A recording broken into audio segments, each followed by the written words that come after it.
Bonjour à tous, aujourd'hui je vais vous présenter une nouvelle partie, Mamediarov avec les blancs contre Guelfand avec les noirs. C'est parti, on commence tout de suite. On a le point de vue des blancs, D4, cavalier F6, une ouverture ultra utilisée à niveau GMI. C4, on vient tout de suite contrôler la case D5, c'est les coups les plus joués sur cavalier F6. Il y a également fou G5 par exemple, la Tropotsky, mais ce n'est pas l'objet de cette vidéo. C4, l'idée c'est quoi de C4 pour ceux qui viennent de commencer les échecs? C'est d'empêcher la poussée D5 qui viendrait mettre un pion au centre. Admettons, on joue par exemple cavalier C3 pour jouer E4. Ben là, les noirs peuvent répondre D5 et bien contrôler la case E4. Donc ici, dans les ouvertures de D4, D5, dans les ouvertures par exemple de D4, D5, le but, ça va être d'essayer de pousser E4 avec les blancs.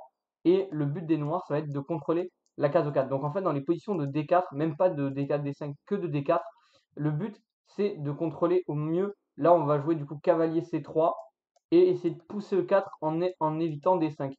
Ici, il joue G6 qui s'appelle alors, ça n'a pas encore de nom. Ici, sur cavalier F3, ça retranspose dans une autre variante. Pour ceux qui s'y connaissent un peu, sur cavalier C3, donc il y a fou G7 l'Est indienne qui continue avec E4, etc. Et il y a aussi D5 la Grunfeld. Ce sont deux lignes assez théoriques, on ne va pas y rentrer dedans ici. Mais si vous voulez que j'en fasse une vidéo, vous me dites en commentaire. Cavalier F3, on vient contrôler le centre, fou G7, développement classique, G3, on met en flanquetto, roc, fou G2, D6, des coups totalement logiques pour sortir le fou, petit roc.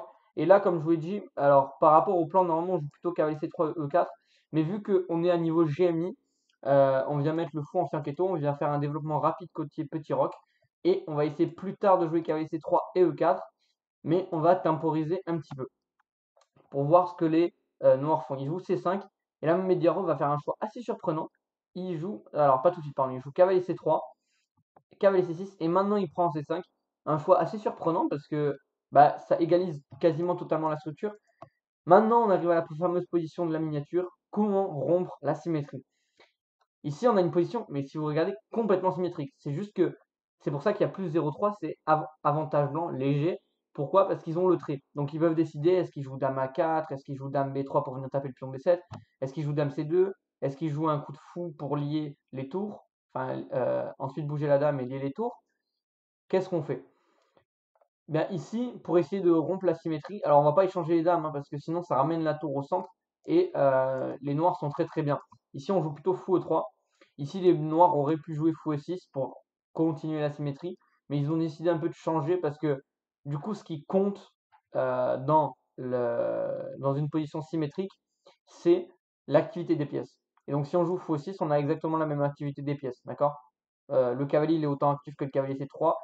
Toutes les pièces sont assez actives. Donc là, c'est juste parce que les blancs, ils ont le fou en E3 et les noirs n'ont pas le fou en E6. C'est pour ça qu'on a un léger avantage avec les blancs. Donc ici, ils décident de jouer dame à 5. Et donc voilà, la position a changé. La position des dames n'est plus la même et la position des fous n'est plus la même. Donc elle est plus totalement symétrique, la position. Il y a peut-être quelque chose à faire. Dame B3, on vient mettre la pression sur le pion B7. Dame B4, propose l'échange des dames. On dirait que Guelfand, pour moi, il n'a pas envie de jouer. Peut-être qu'une nulle lui suffisait tout simplement. Donc il joue très safe, même si c'est plutôt Mamediarov qui a initié l'échange dans C5. Cavalier D5, force l'échange des dames plus ou moins en bêta, et cavalier prend des 5, puis on prend. Et donc ici, voilà, on arrive au moment où justement la structure n'est plus du tout symétrique. Et ici, du coup, seul coup, pour empêcher que le pion C5 prend un prix, c'est cavalier D4 qui a été joué. Cavalier E5 n'est pas possible à cause de cavalier prend, fou prend C5. Sur fou prend B2, je vous montre par exemple cavalier. Si on pourrait se dire, mais je peux récupérer le pion B2, sauf que par exemple tour B1, on attaque le fou. Alors il y a quand même fou F6 qui vient défendre ici, mais on voit bien que vous voyez le fou il est extrêmement actif. Les deux fous sont très très actifs. Les deux fous, le fou de case blanche va avoir un peu du mal à se développer. Avantage blanc dans cette position. Donc cavalier E5 n'a pas été joué. Cavalier D4, cavalier prend, pion prend. Et donc on arrive dans une structure, en fait on a l'impression que les pions B ils sont faibles, mais en fait vu que c'est sur une colonne fermée, il n'y a aucun risque. Et le pion D5 en fait il est plus gênant pour les noirs parce qu'il par exemple il empêche les noirs de placer leur fou en E6. Et il est très très bien soutenu. Et à un moment donné, vous voyez, ça va faire une faiblesse ici. Je vous montre dans la partie. Un pion arriéré. Fou D2, fou G4, attaque le pion, tour E1 et D3 ici. Il s'ambiance un peu, il fallait juste jouer un coup de simple tour C8, placer la tour sur la colonne, tenter de rentrer. Et la position est équilibrée en fait, hein.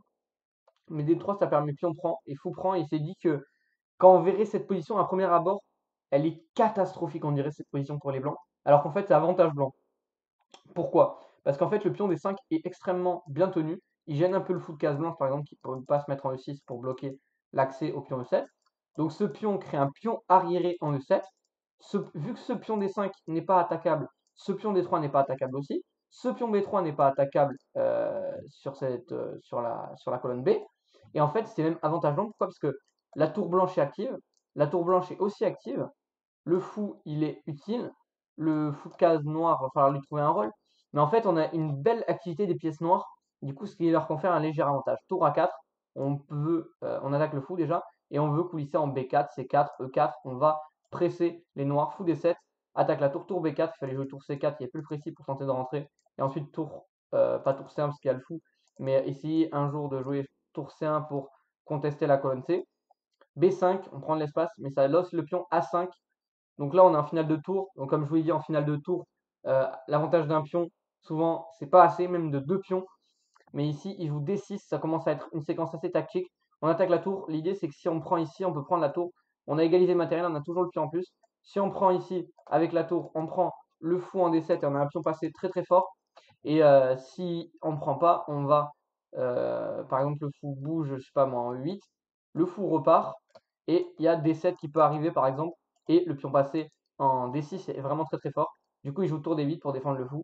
Tour F4, fou E6. Et ici, fou prend A5 qui a été joué, qui permet plus ou moins l'égalisation. Ici, tour prend E6, c'était bien mieux. Parce qu'on peut jouer cette succession de coups qui fait que ici on a 2 pions de plus pour la qualité. On peut pas prendre en D6 parce qu'il y a fou B4 et du coup bon il joue tour prend D6 quand même et ici globalement ça va mener à une finale certes fou de couleur opposée mais 2 pions de plus donc les blancs pressent. C'est la meilleure option et sinon ici si les noirs pardon ne prennent pas en D6 après tour ici fou C6 vous voyez le pion D7 le pion D6 va avancer en D7 puis en D8. Ici, du coup, fou prend A5 qui permet tour prend. Donc là, c'est une séquence tactique, fou B4, tour bouge. On sacrifie la tour pour récupérer la tour en F8. Le problème, je vous épargne tous les calculs. Le problème, c'est qu'ici, on échange tout, en fait, on échange tous les tours. Et là, on arrive dans une finale de fou de couleur opposée, comme je vous l'ai dit. Les fous de couleur opposée, c'est une grosse tendance à la nulle. Qu'est-ce qu'on fait? Qu'est-ce que vous ferez ici pour annuler cette finale de fou de couleur opposée? Alors la finale, elle va pas durer du tout longtemps. Mais ici, pour améliorer la position, alors vous avez pu penser à plusieurs coups comme roi G7 ou roi E7, sûrement roi E7 pour centraliser le roi. Mais il y a aussi un très bon coup qui est joué par Guelfand.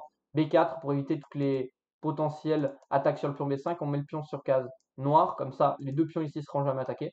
Et comme ça, on n'aura plus qu'à gérer la potentielle majorité ici au niveau de l'aile roi. Mais ici, Mamediarov qui signale tout de suite avec E5, fou prend E5 et match nul. Ici, une très belle partie de nos deux joueurs. 94% de précision des deux côtés. 2 imprécisions pour Mamediarov, une pour Guelfand. Donc, à retenir déjà, les fous de couleur opposés, ça fait nul. Les finales de tour, même avec 1 ou 2 pions de plus, c'est difficile à convertir. Alors là, vous voyez, je vous épargne toutes les séquences de calcul. Et ensuite, ne pas estimer la position. Vous voyez, ici, au premier regard, on se dit les pions blancs sont faibles. Ne pas estimer la position au premier regard. L'évaluer est très très important, alors qu'en fait, il y a avantage blanc, alors qu'on dirait que les blancs sont complètement stupides et qu'ils ont fait n'importe quoi dans cette partie. C'est pas du tout le cas. En tout cas, j'espère que cette vidéo vous aura plu. Je vous souhaite une bonne journée. Salut à tous. Ciao, ciao.